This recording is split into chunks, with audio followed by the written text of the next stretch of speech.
intellectually curious friends, and welcome to another episode of Kirby Russia. Probably the only program on the internet that takes a look at deeply ideological, intellectual, and geopolitical ideas from a Russian standpoint. Through the filter of me, Tim Kirby, a guy who's written about geopolitics, living in Russia for a long time, and I've worked in the media for about 10 years. So that's who I am. But I'm not the star today. Today's star is a certain columnist, professor, and philosopher, some would say, and some would also say the father of the alt-right, Paul Gottfried. Yes, we got Paul Gottfried. This interview is from my archive, so there's a couple years on it, but oh, it's juicy. In fact, take a listen. The left is inherently totalitarian. They believe they can create a perfect society and believe in public administration and education as vehicles to achieve the kind of world that they want all of us to live in.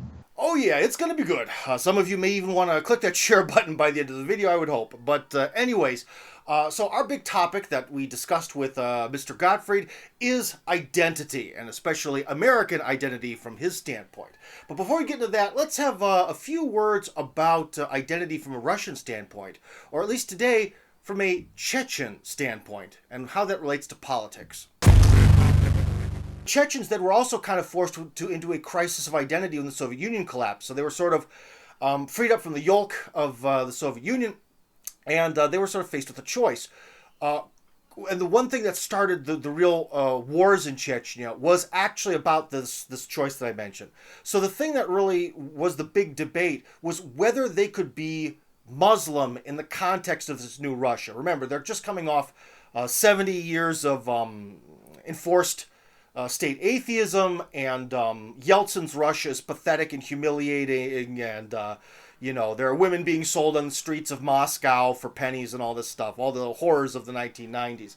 So one of the reasons, according to a very interesting article written by one person who sided with the rebellion and then changed back to wanting to be within Russia, he sort of explained it as being that the Chechens really wanted to basically, they couldn't feel that they were Muslim. Their identity as Muslims, they felt, was impossible in the early 90s. And what really, in some ways, according to this person, what ended the war was actually that near the end, when Putin sort of helped Russia start to rise back up and return to its Christian roots, they sort of saw, okay, we can deal with this. All right, we can deal with this.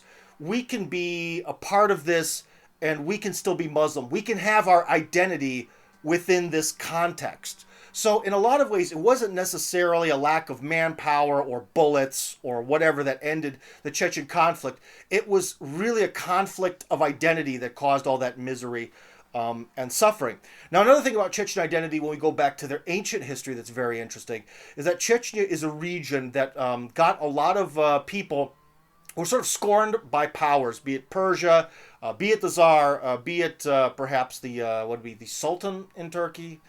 Please forgive me, my Ottoman history is not above par.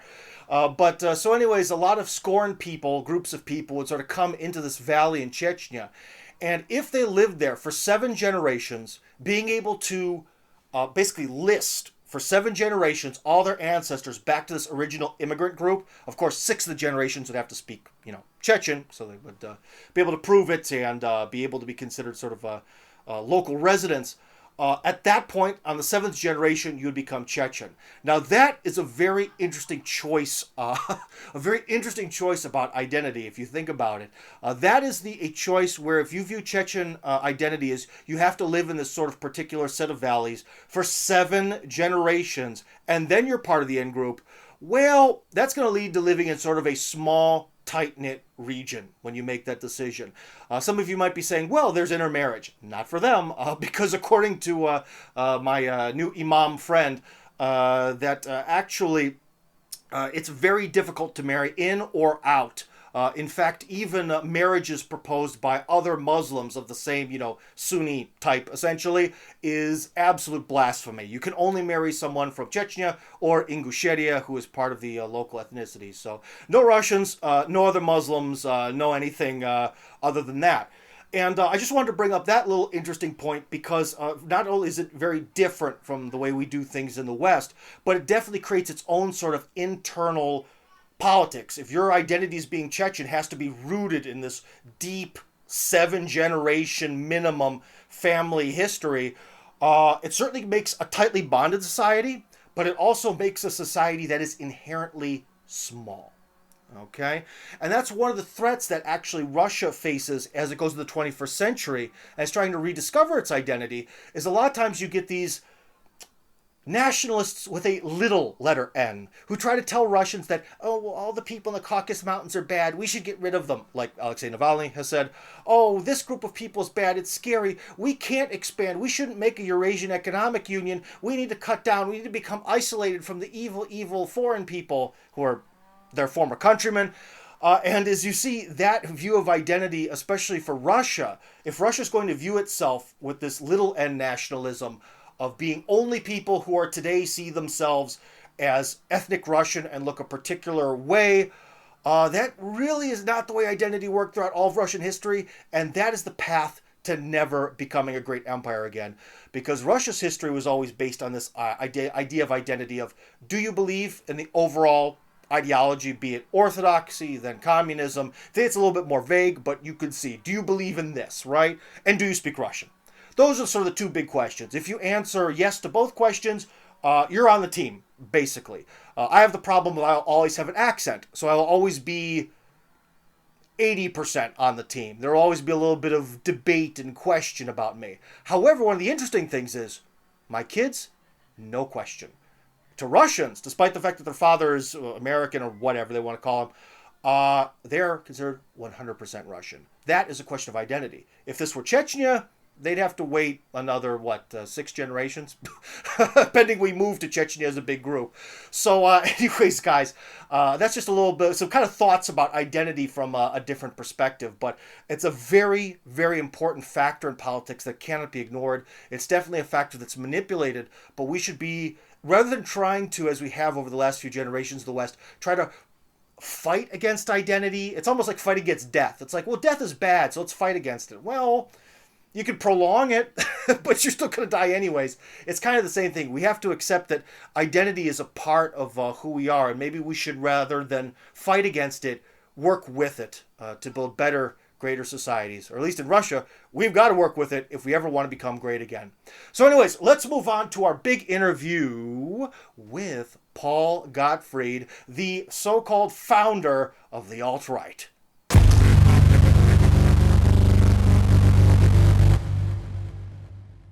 Okay, so Mr. Gottfried, let's start with the big question. What is American identity in the 21st century? And how do Charlottesville, Ferguson, BLM, and all the other street conflicts that have happened over the last few years factor into this big equation? You know, when I looked at your question, I was thinking, this question beats me.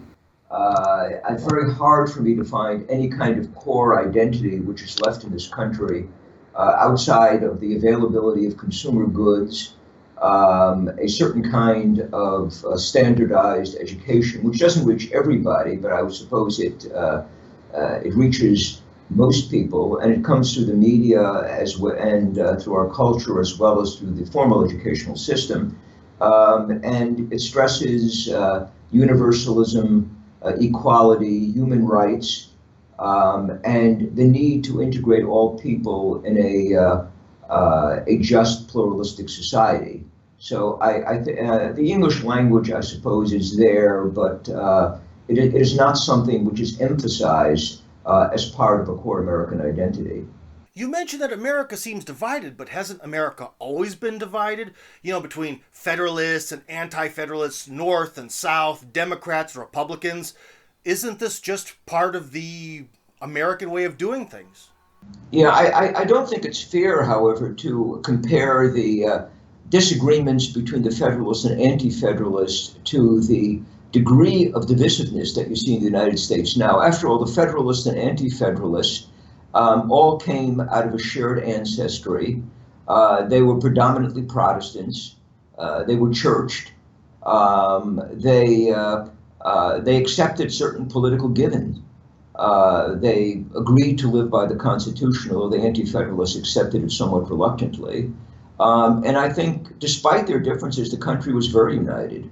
The Civil War, of course, did represent a major break, sort of a fracture in the body and social politic.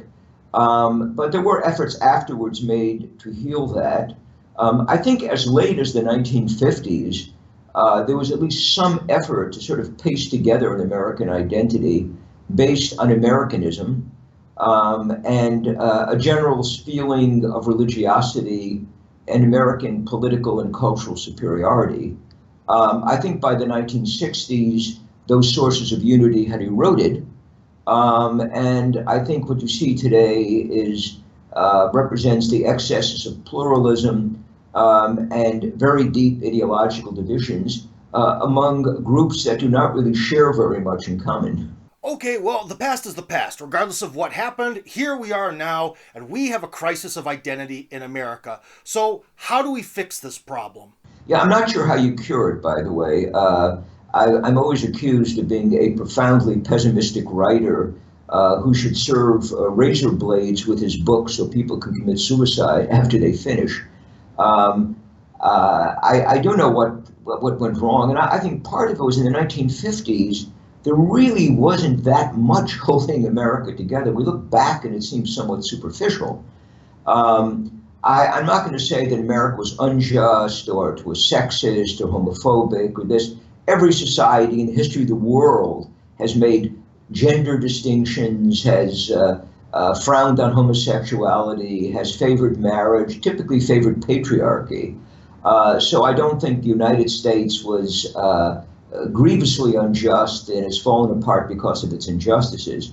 I just don't think there was that much glue holding it together. I think part of the problem is that the pluralism, which is accepted as an official political doctrine enforced by a very large public administration taught in the schools, doesn't really rest on much in the end except some kind of changing American creed based on some proposition that all of us in some sense are equal and that we enjoy the benefits of American citizenship. Of course, on the other hand, you see ethnic nations in Europe that are now divided because they are divided by cultural, moral conflicts, many of which, by the way, I think are imported from the United States. There's no question that American cultural as well as political and economic hegemony has had an effect on Western European democracies. And I suspect that to some degree, the struggles that are going on there have been exported from the United States or reflect American influence. So, where did this Americanization of Europe come from? Was it all part of the Marshall Plan? And if so, why is Eastern Europe still remaining so different from the West? Well, I think as I argue in a trilogy that I wrote on the development of the American managerial state in its international repercussions, American power that is projected by the end of World War II is so great that it not only is it not only talk about political predominance, but there also is cultural predominance. Europeans study in American universities, they read American books. The Marshall Plan is only, represents the tip of the iceberg in terms of American influence. One of the figures that I come up with in one of my books is that Europeans are something like 50 times more likely to read an American book than Americans are to read a European book. And probably the same is true of movies, television programs. So I think American cultural influence becomes dominant. This is not because we are morally superior or even producing, greater artists or writers. It's because our economic, political influence and our media influence is so powerful throughout the Western world. Now, Eastern Europe, of course, is different because they live under Soviet control and they are less liberalized and westernized to begin with. And therefore, Eastern Europe has been spared many of the effects of the cultural and social divisiveness that is besetting Western European democracies, the Anglosphere, countries influenced by English, Anglo-American civilization, and of course the United States. Well, again, if America is so culturally dominant, then why does it seem to be rotting away in front of our eyes? Well, I think there are really two dynamics at work here. Number one, the left, as I've argued in this book here on fascism, which seems to be selling very well in Eastern Europe, and in other works that I've read, the left is inherently totalitarian. They believe they can create a perfect society and believe in public administration and education as vehicles to achieve the kind of world that they want all of us to live in. The right is primarily reactionary, reacts against what the left is doing. And I would argue that since the demise of fascism, there really has not been any kind of rightist ideology that has frontally challenged the left. In the United States, the left is pretty much the only ideology, unless you want to include the movement around Trump, which is largely inchoate, and it really does not have any kind of worldview, coherent worldview that holds it together. So the left holds the good cards. It has a vision that it wishes to impose on all of us. It's inherently totalitarian. And although for a while it had to pretend to be tolerant in order to gain power, I remember this in the 1950s, every member of the Communist Party in the United States was talking about First Amendment rights and freedom. Once they've achieved power, they don't have to be tolerant anymore. They do not believe in 19th century liberal values. They despise 19th century liberal values. And now they have the opportunity to just dispense with them and finish up their enemies. So, if you take a look at who was, there's not very much really opposing them, seriously opposing them. They can just keep going. There is a conservative movement in the United States, but it generally goes along. It represents the weakest possible opposition that I could imagine. They are, I think, rightly afraid of a populist movement on the right. But even that movement has nothing like the media power or educational influence that is available to the left. I have to be honest with you. I have a very large percent of my friends and family who believe hardcore in the liberal agenda. They are for their whole LGBT thing, their Black Lives Matter, their boohoo, feel bad for certain groups sort of way of doing things. But so what does this say about America? Because I'll tell you what, in Russia, this type of person is very marginal. Well, I don't know, Tim, who your friends are, but I think all lives should matter. The Black Lives Matter movement, I think, has a kind of auxiliary role in terms of the anti-fascist left. They're sort of brought on, in kind of walk-on role, but I think their influence is vastly exaggerated. We were talking about Charlottesville before. I didn't notice too many black people there. I think Black Lives Matter representatives were probably relatively insignificant. You had mostly white anti-fascist activists who were running around and screaming, supposedly guided by noble impulse. Black Lives Matter is, I think, something which is largely pushed and funded by the white left. And it is used to radicalize blacks as part of a general radical effort by the left to radicalize, galvanize society, and to shame white people, which I think is integral to the strategy of the left. That's a pretty big statement you just made, so I've got to ask a follow-up question here.